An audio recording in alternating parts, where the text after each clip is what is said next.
Assalamu alaikum wa rahmatullahi ta'ala wa barakatuhu masu kallon mu da sauraron mu kamar dai kullum ni ce dai taku Ruqayyah Nazif Tahir a cikin shirin mu mai suna mai abin faɗa Hausawa suka ce baya faɗa. Tare da mu akwai babban baƙon mu mai sunana Abu Ubaida Isa Abubakar, wato ɗan takara a Argungu Augi Federal Constituency a ƙarƙashin jam'iyyar ADC. To a taƙaice dai me yake faruwa tsakanin Abubakar Malami da EFCC? To a gaggauce dai tuhume-tuhume na wato zarge-zarge a kan shi na wanda za mu faɗe shi a dunkule wato a siyasance wanda gaban 'yan Najeriya kowa na ganin cewa lallai ya dace duk wani wanda ya riƙe mukamin gwamnati da sauran zarge-zarge ya dace kowa a bincike shi, tuhuma kuma gaskiya ne kuma daidai ne EFCC ta yi aikinta, amma kowa na son rai cewa EFCC ta yi sticking to mandate ɗinta wanda kowa bai wuce a tuhume shi ba, amma gaban idon kowa na gani cewa abin da ake kira selective justice a magana Abubakar Malami wanda kusan wanda suka zama wancan administration na Marigayi Muhammadu Buhari ai ba shi kaɗai ne minista ba, so kusan a ce shi kaɗai ne ministan da ya taho ya tsaya da kanshi ya tsaya zai ɗan challenging gwamnati, so kuma tun daga nan sai magana zarge-zarge da hukumomi suka taho wanda tun lokacin da yana cikin jam'iyyar APC wannan zarge-zargen ba mu ji su ba sai daga baya. To abin siyasa ce ko kuma bita da kulli ne? Ta wannan ai in akwai kalmar da ta wuce a ce bita da kulli ko bita da dandama. Lallai ita ce saboda yanzu lokacin da suka turo tun da kuma ADC ya yi announcing officially zai takara a jam'iyyar ADC ya je taro tun daga lokacin suka kawo mishi invitation.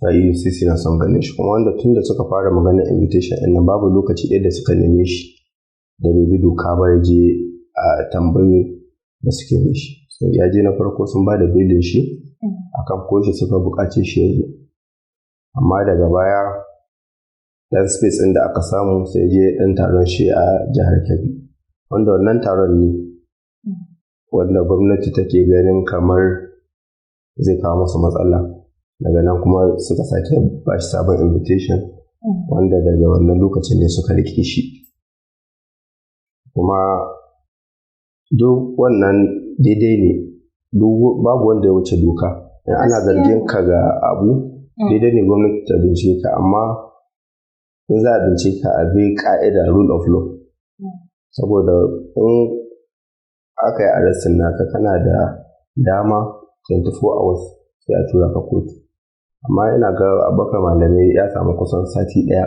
kafin masu tura magana kotu, da kuma bayan ta kotu sun fara magana media trial an da abubuwan charges kusan guda 16 wanda da muka je kotu kuma ba mu ga wannan charges ko guda ɗaya sun presentin ma kotu ba.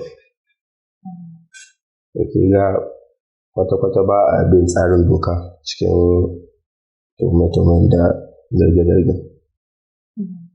Akwai jita-jita da ake ta raɗe-raɗin cewa EFCC ta tambayi kotu da ta a ƙwace wasu daga cikin kadarorin Abubakar Malami. Ya batun yake? Lallai to suna nan ai abu ke ga tun da yana nan ga yanar gizo kowa sai yadda abun yake. Tun da kamar da na ce miki in dai za a bi haraka ta rule of law due process duk ba laifi ba ne, amma kusan abubuwan da aka kwace hannun Abubakar Malami akwai abubuwan da ya mallake su tun kamin ma zama senior advocate of Nigeria, ballanta na magana tahowa cikin zama minista. Akwai abubuwan da ba ma nashi ba ne, akwai kayan magada ciki.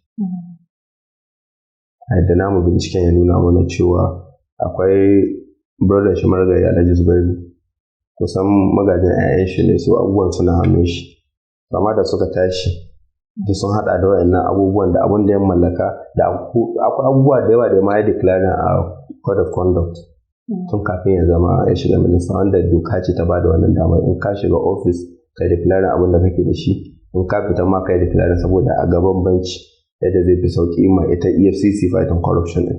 Gaskiya kamar dai yanzu da kake na hannun daman Abubakar Malami.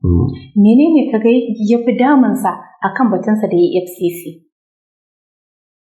Abin da ke damu Abubakar Malami kusan duk abin da ke damu 'yan Najeriya ne. Saboda EFCC ta kauce da actual mandate ɗinta. Lokacin da yake ministan shari'a akwai abubuwa da yawa suka saita wurin. Saboda tun lokacin da aka kafa EFCC sun fara da wannan abun na cewa in kana adawa aikin su yi ma gwamnati aiki da waɗanda suke adawa. Lokacin Obasanjo da suka kafa ta muna gani da wanda ya jagorance ta a wannan lokacin, to kana da laifi da gwamnati ne ko kuma ku jijituwa da gwamnati sai a tura maka su yi aiki a kanka. To ita wannan ma'aikata kawai a tamun fahimta kawai an yi ta ne kawai don a yaƙi wanda ne tare da gwamnati. Amma da suka samu dama da yake ministan shari'a EFCC tana wanda shi akwai mataka wannan matsalar tsakanin shi da shi sabon chairman da ke kai yanzu, wanda har cikin gyare-gyaren da shi ya kawo wannan matsalar tsakanin shi da shi sabon chairman da ke kai yanzu lokacin yana sakatarinta. Da ke gana ma akwai wata azazza wanda yanzu watakila yana ganin cewa dama ce yanzu da yana nan amma shi ba daidai ba, to shi ma yanzu yana damar da zai dama. Oke, can wani bangaren akwai tasa a ƙasa kenan. Akwai tasa a ƙasa saboda ai kowa san lokacin da malamai ke minista shi kuma yana sakataren ta ita ma'aikatar EFCC, so suna da ɗan kafin saka tsakaninsu. So yanzu kuma yana ganin ga dama nan ta samu shi ma to bari to saboda in ba dama ba a doka in kana tuhumar mutum sai kana da evidence in ka hannu. Yanzu kana so ka faɗa mai sauraro shi ba shi da evidence a hannu kenan? To ai wannan abun ba a koyar da kowa ya gani. Saboda in kana da allegation kan mutum sai kana da facts in ka hannu. Kana so a hannu sai ka ce za ka kama mutum kan waɗannan evidence da ke. A wata majiyar ma na ji ana cewa wai abin da EFCC suke tuhumarsa daban da wanda aka kai kotu. Ya zancen yake? Shi ne abin da nake ce miki, inda akwai evidence a hannu na farko da suka fara a charges sun guda 16 ne.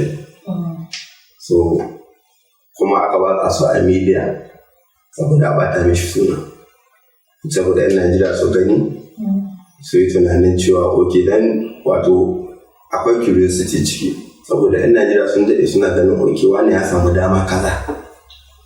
So kuma suna ganin bisa damammakin nan ne wasu abubuwa suke faruwa, so a yanzu dama ne wanda ina tabbatar miki yanzu shi Abubakar Malami wannan harkar shari'a da aka tawa positive abubuwa cikin harkar shari'a na ya fi yawa kan negative to shi, saboda yanzu yana samun kwanciyar hankali. Yan zarge-zargen da 'yan Najeriya ke yi cewa ya samu dama a yi mandahala a yi abubuwa da yawa, yanzu ga shi nan mutanen da suke tuhumar shi kusan su suka to suka wanke shi. Saboda an to ana zargin an watsa a yanar gizo media cewa charges akwai so crude oil, akwai abachalut, akwai da dai sauransu. So amma an je kotu saboda ba su da evidence kan wannan abubuwa, an je kotu kawai sun gabatar da money laundering, wanda a fahimta mu ta money laundering Najeriya kowa in za ka tsananta bincike a kan sai ka same shi da money laundering, saboda wani transaction da ka yi outside monetary policy na dokar ƙasa da bai tsarin bankin system ba, wani laundry za ka shi. Yanzu ko ni yanzu ina da abokin cinikayya, tunda ko ita banki yau ai tana da limit na transaction gauge. Kana da abokin ka ko abokin mu'amala ɗan canji ko wani abu, kana da cinikin ka wanda kuɗin ba zai kai kai gama wannan cinikin lokacin ba, ana iya cewa ok za ka sa kuɗi za ka ba wani kaza ni kuma subsequently in sa maka kuɗin ka. So in za a ce a tuhumi Najeriya da money laundering, akwai abubuwan da dai suna nan dokale kawai ka abuɗe shi, saboda mu ba mu zo mu yaƙi kowa ba, saboda muna tafiya bisa tarbiyya ne. Amma abubuwan da suka shafe mu su ne kawai za mu buɗe mu wayar da kan mutane su fahimci cewa wannan al'amarin da ake tafiya da shi ko bifi da filin. Idan har bayanan da EFCC suka kawo da wanda kuma kotu ta gabatar. Amma ya kake ɗauka abu? An yi adalci a ciki ko kuma yaya? Shi ne aiki san ni kusan yadda nake baki jawabi sai in baki facts na abubuwan da suka faru. Is left for 'yan Najeriya su faɗi cewa an adalci ko ba ba. Ka zargi mutum da abu, ka gama yaɗa shi ma duniya ka bata mishi suna. Lokacin da aka je gaban kotu, ai ka duk kowa sun ka bayyana abun nan gaban kotu saboda zartar mishi da hukunci kan wannan abun da kake zargi. Amma ka gama zarge-zargen ka gama ya samu duniya kuma ka je gaban kotu ka kai wani abu daban. To ina magana adalci. To ai to kai yanzu a naka mahangar ya za ka faɗa wa masu kallo ya kake ɗaukar abin kai a naka ganin. Wato siyasa ce. APC tana da wani abu kuma ta faɗi cikin statement ɗin ka duk laifin da ka yi ma Najeriya da ka shigo cikin APC an yafe maka. Ni yanzu duk abin da zan yi na shiga cikin jami'ar APC shi kenan komai an yafe mu. Ina tabbatar miki babu wani laifi da zaki ma Najeriya da baki cikin jami'ar APC da ba su yafe miki ba. To dai wannan abin da siyasa ce dai kawai. Babu ƙari babu reki. Kuma gwamnati ta sani. To amma yanzu kai ya kake ganin abin kenan babu adalci kenan. Shi ne ana ke cewa wato matsalolin ma suna da yawa. Mu yanzu a matsayinmu na jam'iyyar adawa, mu muke da abubuwa da yawa da za mu faɗa akan gwamnati. Amma da yake lokaci bai ba, muna nan mun sassautar da abubuwa lokaci za mu tun bayyana. Amma mu da muke tafiya cikin tsari, mu ne ake bi ana ta bita da kulli. Duk wanda ya taso da magana adawa ƙasar nan sai an samu da za a dakatar da shi ko a rage mishi ƙarfi ta hanyoyi da yawa. Shi ne ta hanyar EFCC, ta hanyar siya. So kin ga kusan ba siyasa muke ba. In za mu iya tuna 2015 lokacin da marigayi Muhammadu Buhari ya karɓi mulki daga gwamnatin adawa da suke da Jonathan. Suna da takun tsaka ba a tare. Amma da yake dukkansu patriotic Nigerians ne, sun sa Najeriya gaba, suna kishinta daga shi har Jonathan, duk duniya ta yaba musu. Ina iya tuna lokacin da aka tai za a rantsar da Muhammadu Buhari zai rantsuwa, jawabin shi na rantsuwa da fara yi kusan minti 50 ɗin nan da ina tabbatar miki minti 25 zuwa 30 gaban tsohon shugaban ƙasa ya yi Goodluck Jonathan.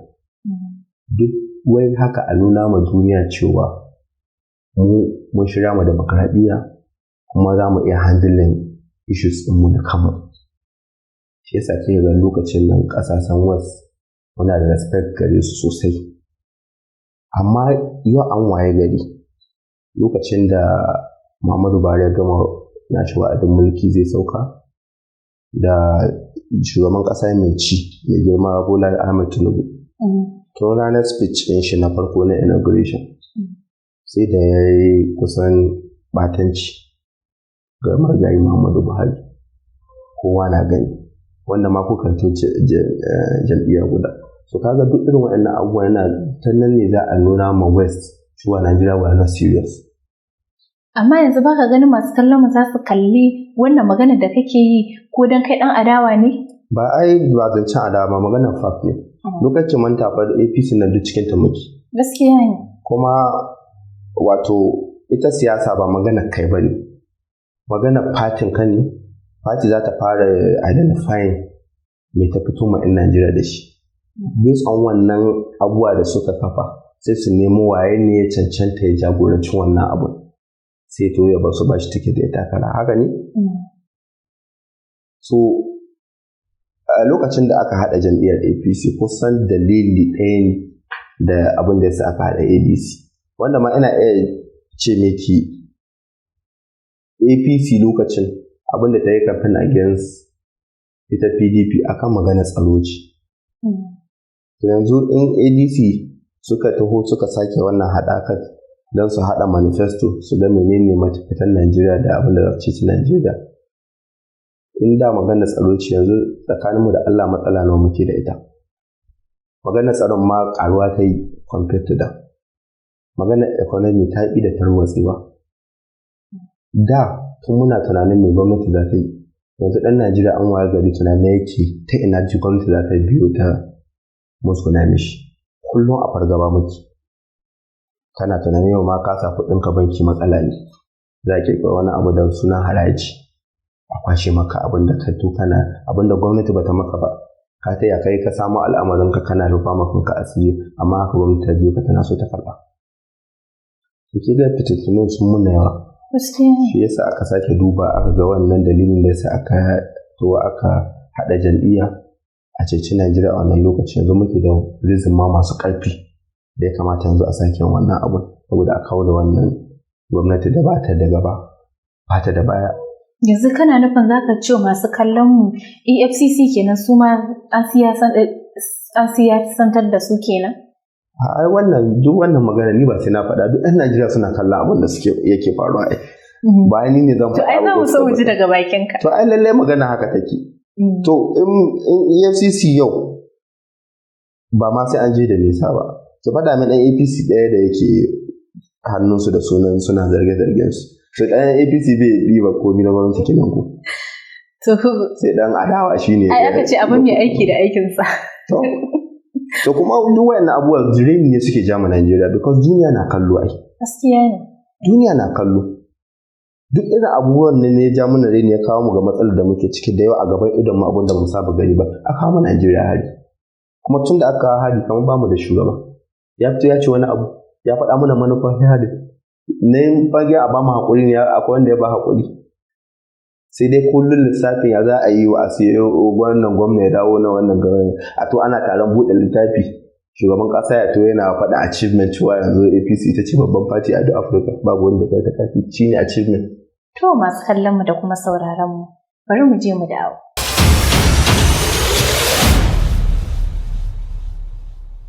Barkanmu da dawowa. To yanzu za mu koma kan batu na takararka. Yanzu wani tsare-tsare kake da shi ga jama'arka? To, ai kusan in ce babu wani tsare-tsare illa mutum halayenka, zamantakewarka da mutane, mu'amalolin yau da kullum sun riga sun gama mana kamfen mu. Kusan ina tabbatar muku a wannan tsare-tsaren da muka taho da yanayin sauyin canji da karɓuwa da jam'iyyar ADC samu, especially jihar Kebbi, to shine kaga wannan barazana ake mana shi. Saboda in ana magana tun da magana shi Abubakar Malami da 'yan takarkarin shi, saboda jihar Kebbi ba a taɓa lokacin da aka samu shugaba ɗaya da ya ba matasa dama kamar Abubakar Malami ta wani kowace fanni. A gaban idon 'yan Najeriya aka ɗauki yaro matashi aka ba shi ita wannan hukumar EFCC, wato Abdulrashid Bawa ya recommending ɗin shi, aka tura shi Senate. A gaban Senate tun can suka ta yabawa saboda sun ga presentation kusa wanda ba su taɓa gani nan kusa ba, saboda babu wani ɗan majalisa ko sanata da bai fito a media yaba da presentation inda shi Abdulrashid Bawa.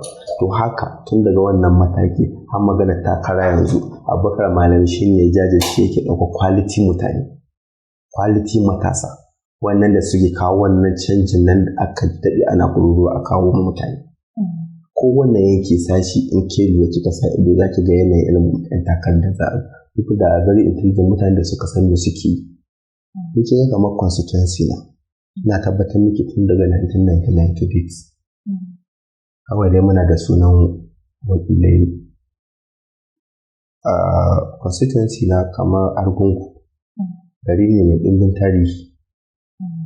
Kusan local governments Nigeria in za ki cire, I don't think akwai local government 5 da suke kafa tarihin da Argungu take da shi, wanda kuna gani ana su fishing festival tun daga shi motar kanta da yanayin yaƙi da masarautar mu da take da ƙarfi. Amma a ce gari irin Argungu kullum kana samun wakilai waɗanda sun kai wurin nan babu abin da suke sai dai kawai a ta wannan benci, babu wani wakilci mai inganci da mutane za su gamsu suna da wakili. Sai yana daga cikin abin da ya samu kace to lokaci yayi da mu zauna mu holding hannayenmu muna ta complain da ba mu samu quality leadership, yasa ba za mu jajirce mu fito mu ba.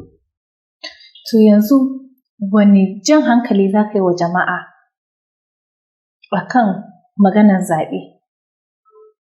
Ka san a koda yaushe ana maganar mutane ana sayar da ƙuri'un mutane ba su san ‘yancinsa ba. To wani irin jan hankali da za ka yi ga irin wa'innan al'ummar? Bari in baki yanayin hasoshi da muka ji Marigayi Muhammadu Buhari na ba da kusan lokacin da yake ta gwagwarmaya takara. Akwai kalma ɗaya da yake faɗa cewa jiki magayi. Sai yanzu ai mu an waye gari an kai lokacin da jikinmu ya faɗa mana ai. In kana ganin siyan kuri'a ko a baka cikin cincin da sai an bayar dawo shekara 4 za a sake wayarka. In kuma kana son ka zaɓi wanda zai taya maka wakilci ko ka ba shi dama ya maka jagoranci mai inganci da za ka san cewa kana da shugaba, yana da kusan lokaci yayi da mutane dole su faɗa maka kansu gaskiya. Sannan da wannan take dai still maganar Marigayi Muhammadu Buhari da cewa wannan taken nan za mu tawo da shi cikin jami'ar ADC, wasu mun tabbatar da mun ingantar da wannan abun cewa a kasan nan a tsare a raka a jira. Babu inda za mu ba duk wannan abubuwan na wani siyan gwamnoni su kuka kana da gwamnoni duk shirme ne, saboda duk kallon su muke. Dan dai wani 48 hours ka ki bacci ka tabbata haƙƙinka an tsare maka. Because wayannan da suke tafiya da su kamar da interview wannan na je Dr. Baba Ahmed yana cewa wannan mutane in ba jan ido akai musu ba, to ba mutane ne da suke da wannan abun da makaraɗiya ba ne kawai su biyu da kamar Jonathan ya yi. Ake ga Jonathan ba mu taɓa lokacin da ba a dawo muke da shi ba, amma ita gaskiya ɗaya ce. Akwai statementship da komai da adalci ya nuna yana da kishin Najeriya. Saboda selfish interest ɗin shi na kanshi yana ganin bai kai a ƙasar shi ba da ta mishi komai. Ta rene shi ta kai shi har matakin shugabanci. So saboda wannan selfish interest na kawai don kwaɗayin mulki, so sai gaba ɗaya ƙasar ta wargaje don son kan interest ɗinka. Mutane sun gaji, ba ka da tsaro, babu wata jami'a ko ma'aikata da ke aiki ƙasar nan. Ban ga wanda ke aikin ta ba. An yi centralizing komai, har da ɗan kwangiloli yanzu. Babu ɗan kwangilan da yau zai fito ya ce miki wai ya kwangila shekara guda da ta wuce an biya shi. Mutane sun shiga masifa saboda kawai selfish interest. Tun ran da mai shugaban ƙasa ya karɓi wa'adin mulki ran farko ya fara making announcement ɗin da har yanzu ɗan Najeriya cikin tashi hankali. Quarterly ake fitan mana da fitintunu, ka cire subsidy. An cire subsidy, tunanin mu kawai ta ɓangaren transportation ne za mu sha wahala, da sauran sectors za su yi aiki. Ka cire subsidy, ka cire naira ta da gargaje dala. Kusan akwai wani abunan program da aka yi na BBC ana tambaye an ka tambaye ne, har yanzu magana nan tashi ina kallon ta. In sauran shugabanni an yarda suna sako mana rigingimin da fitintunu a hankali. Wannan gaba ɗaya rigimar shekara 10 ce jika mana ya haɗa. To ana nan kana ƙoƙarin da za ka yi adjustment wannan fitintunu. Kullum ka waye gari kamin ka buɗe wayar ka ne sai ka ji wani abu da zai sake ɗaga maka hankali. A yau haraji ne, kuma wannan harajin duk da dai muna yara mun sai da ake tafiyar da mulki, saboda muna ganin ƙasashen da suka ci gaba da suke tafiyar da mulki. Taxation bai kawo ci gaba, bai stabilizing economy, production ke kawowa. To kullum kana nan babu production, kana matsa mutane wanda suke tuwa ma sun ma ɗebo abu suna investing Nigeria, ana bi su da bita da kulli, ana ɓace musu abubuwa. Ta yaya za ka yi encouraging mutum ya sake investing Nigeria? Duk abubuwan da za su stabilize economy ka fi kawai ba kallon wa'in abubuwa kawai kame da komai siyasa. So babu production, taxation ana ta matsa mutane suna gudu suna kwashe investment ɗin 'yan ƙasa har da talaka yanzu an bi kowa ana matsewa sai an yi ma tax. Amma yanzu a matsayinka na ɗan jam'iyyar ADC, kana ganin wannan haɗakar da kuka yi kun yi ƙarfin da za ku iya tunkuɗar da wannan gwamnati da take ci yanzu? To yau wace rana Asabar ko? To bari a ce wata Asabar a shiga polling unit mana. Sai su sha mamaki. Because basically Allah ya samu ma iya identifying jam'iyya an shiga, duk da an ta kauce-kauce ka a tabbatar da mun yi. Yau an kai Najeriya duk abin da za ka yi a matsayin political party sai dai ka yi shi a ɓoye saboda kar su ji su to su nemi hanyar da za su tarwatsa kamar da suka mafi ji. Ka san suna ɗauko wannan duk wata har hanya suna rufe ta. Ya kake ganin wannan kuna da wannan ƙarfin ko kuma kawai ai duk abin da zaka yi in Allah ya riga ya kai nashi hukunci babu wani abu da zaka yi. Allah fa ya riga ya faɗa qul Allahumma malikul mulk. Allah shi ke bada mulki tutul mulku man tasha wanda ya so duk wani ka kauce na kai Allah ya riga rubutar da abin shi ya riga rubuta. Kuma a yadda muke tafiya da wucin ɗan ƙaramin lokaci da aka buɗe fatin nan ta ana ganin mutum nawa ne yau mutum nawa suke cikin ADC nan. Kuma haka nan ba biyu ana nan akwai abubuwan da ma ana yin su ɓoye ne saboda kar su ji su domin da su tarwatsa su. Amma ina tabbatar miki ƙarfin da ADC da ke wannan kawai ikon Allah ne. Wato yanzu kuna ɗan yin abubuwan a tsorace tun da ka ce babu tsoro a ɓoye dai. To ai in kana ɓoye abu kenan a tsorace babu tsoro daban tsoro ba maganka asiri ai ko a kuna rufa kan ko a addinance yana da kyau akwai abubuwan da addini ya ce ka ɓoye su sai sun kai munzalin bayani. Wato dai kuna gefe kuna wasu wayo. Kwarai da gaske dole mu gyara gidanmu saboda mutanen nan ina tabbatar muku sai an shirya musu. Kuma wallahi wato ku yanzu kuna gefe kuna shirya. A shirye muke ai to in ba mu shirya ai da ba a ganin result yanzu daga Disamba zuwa nan ji ci gaban da ake ta samu a ADC. Amma yanzu yau in ke koma siyasar da aka yi 2023 because basically Allah ya samu ma iya identifying jam'iyya an shiga duk da an ta kauce ka a tabbatar da mun yi. Yau an kai Najeriya duk abin da za ka yi a matsayin political party sai dai ka yi shi a ɓoye saboda kar su ji su to su nemi hanyar da za su tarwatsa kamar da suka mafi ji. Ka san suna ɗauko wannan duk wata har hanya suna rufe ta. Ya kake ganin wannan kuna da wannan ƙarfin ko kuma kawai ai duk abin da za ka yi in Allah ya riga ya kai nashi hukunci babu wani abu da za ka yi. Allah fa ya riga ya faɗa qul Allahumma malikul mulk. Allah shi ke bada mulki tutul mulku man tasha wanda ya so duk wani ka kauce na kai Allah ya riga rubutar da abin shi ya riga rubuta. Kuma a yadda muke tafiya da wucin ɗan ƙaramin lokaci da aka buɗe fatin nan ta ana ganin mutum nawa ne yau mutum nawa suke cikin ADC nan. Kuma haka nan ba biyu ana nan akwai abubuwan da ma ana yin su ɓoye ne saboda kar su ji su domin da su tarwatsa su. Amma ina tabbatar miki ƙarfin da ADC da ke wannan kawai ikon Allah ne. Wato yanzu kuna ɗan yin abubuwan a tsorace tun da ka ce babu tsoro a ɓoye dai. To ai in kana ɓoye abu kenan a tsorace babu tsoro daban tsoro ba maganka asiri ai ko a kuna rufa kan ko a addinance yana da kyau akwai abubuwan da addini ya ce ka ɓoye su sai sun kai munzalin bayani. Wato dai kuna gefe kuna wasu wayo. Kwarai da gaske dole mu gyara gidanmu saboda mutanen nan ina tabbatar muku sai an shirya musu. Kuma wallahi wato ku yanzu kuna gefe kuna shirya. A shirye muke ai to in ba mu shirya ai da ba a ganin result yanzu daga Disamba zuwa nan ji ci gaban da ake ta samu a ADC. Amma yanzu yau in ke koma siyasar da aka yi 2023 it's on record mai girman shugaban ƙasa ya lashe zaben shi da kuri'a miliyan 8 da wani abu wanda duk cikin shugabanni da suka samu mulkin Najeriya shi ke da lowest vote. Advantage ɗin da ya samu saboda ita PDP ta tarwatse lokacin factions sun rarrabu an koma wani ya Labour Party NNPP da sauransu so ya samu advantage da ita kanta PDP an yi G5 government sannan da wuke jin da kawo mata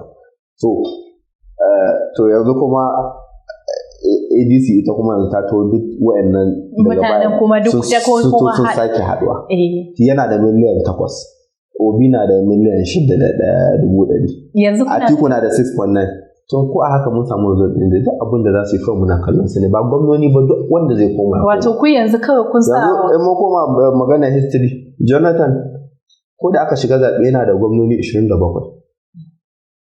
kusan similar to abin da ya hana shi faɗuwa zaɓe saboda lokacin talaka ya kudu ya san me yake so wannan zancen kuma wai ka sayi gwamnati wato ku yanzu kawai kuna da wani kuna jin wani ƙarfin kamar kun samu ma mulkin haka nan. Da ikon Allah, ba Allah ki bada mulki ba. Wannan gaskiya ne, wato duk abin da su wa'incan za su je su ko kuna gefe kuna naku. Mu yanzu ma ina tabbatar miki social media ma ta ishe mu shan zaɓe, duk ba sai mun cike kamfen ma mun wahala mun sha rana ba. Najeriya sun gani sun san manufofin mu. Wato duk 'yan social media kawai dai biyun da za a yi a kamfen kawai saboda process ne a ce an yi. Amma mun riga mun gama kamfen because duk abin da APC ke yanzu kamfen suke muna yi. Wannan kame-kamen da suke suna kama jam'iyyun adawa suna rufewa in the name of fighting corruption. Wani corruption yanzu an yi budget kusan guda 3 ke sama inda suka tafi. Yanzu in Allah ya sa ki kama hanya kamar yanzu ni ina zuwa wani lokaci in ta kama muna tafiya hakke Dubai. Ina tabbatar miki ni ban ga project na wani billion nawa ba. Amma an koma can kudu coastal highway kadai 7 billion per kilometer. To daga nan har ki tai Kaduna ki tai Kano. Ba za ki ga project in 7 billion ba. Per kilometer coastal highway daga Lagos zuwa Calabar. So mutane sun gani. Yanzu kana so ka ce kuma bari ma in kuma miki ba wannan miliyan 8 din da aka samu wancan lokacin because an fito fuskar yaudara. Dan Najeriya ko dan Adam. Yaudara ta yaya kenan? Dan Adam kullum yana so ya ga abu sabo da ba a taba yi ba. To me ne sabon abu? Shine an kawo wa 'yan arewa cewa muslim ticket. Ba a taba yi ba so ana so a gani. So an jaraba muslim ticket yanzu ina musulmi ke da wani rura cewa wai an wani musulmi sai wani fa'ida ya kama addini. Wannan sai dai mu samu amsa gurin masu sauraron su ne abubuwan da aka yi kamfen da su. So yanzu wa za a to a kai mu magana muslim ticket ya karbe ta ma ya yarda da ita. Ainihin waɗanda kuma suka jajirce suka tabbatar da ya samu wannan kujerar duk sun watsi. Malam Rufa'i ya fita, Aminci ya fita, su Arifu Sallah duk sun fita. Biyan suna cikin wannan. Amma ai yana rabuwa da wasu ne yana jawo wasu jikin. Gwamnoni ne wanda the same mistake da Jonathan ya bayani. Yake ganin gwamnoni za su ce mishi zaɓe. Akwai jigajigan 'yan siyasa da mutane suka yarda da su. Suka gwada a mulki. Gwamna yana bin bayan ba wani abu. Yanzu ko makaho ya shiga Kaduna ya lalaba ya san malam ya aiki Kaduna. Yau shari'a Abubakar Malami a history Nigeria ba a taɓa attorney general da ya yi office ɗin na ya record successes irin lokacin Abubakar Malami a attorney general. Ba a taɓa ba saboda numbers of prosecution da numbers of shari'o'in da gwamnati ta ci da recoveries da aka yi under Abubakar Malami da su Abacha Paris Club ɗin nan da wannan kuɗin da ya kamata Ingila nan da aka yi shari'an nan Najeriya aka ce sun biya 9 billion Abubakar Malami ci ma Najeriya ne. So ke ga duk irin waɗannan abubuwan ma quality mutanen da suka yi ma Najeriya hidima ne kuma a yaba musu sai a to a bi saboda siyasa ana bita da kulli. Ba a ga positive impact ɗin da ya miki a wannan office ba. Najeriya ba ta taɓa recovery irin lokacin wanda Abubakar Malami ba. So mutanen nan fa masu inganci da suka yi aka gani su ne fa suka to suka wannan haɗaka. Su David Mark. Su Arabe Sola. Ba ka ganin kawai sun sa muku ido ne suna kallon ku duk abin da duk wani shige da ficen ku suna gani saboda wa'annan mutanen daman tuntuni mutanen su ne.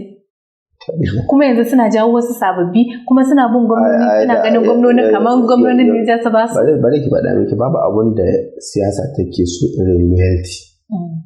In mutum ya ma yarda result ba sai an ta lahira za ka ba shi reward of abin da ya maka political. To yanzu kana so ka ce suna duk wanda ya mara musu baya suna yadda shi su ɗauko wani sabon mutum. Wanda zai protect your interest ɗin su sai centralize da suke son su tafiyar da mulki in baka cikin wannan tafiyar ko ba za su yi da kai ba.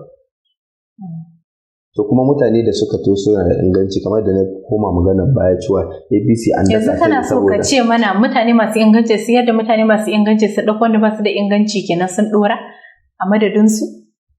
To yanzu yadda ake tafiyar da mulkin nan ke ba mu gani ba Najeriya muke ba shi. Ai duk abin da ke ga wani na yi, be it EFCC ko wace irin hukuma, interest ɗin shugaban ƙasa kawai suke bi ba Najeriya suke ma aiki ba, shi suke ma aiki. Kuma in kai rantsuwa ka yi taking oath za ka yi protected interest ɗin ƙasa ne first before personal, babu ma magana personal interest.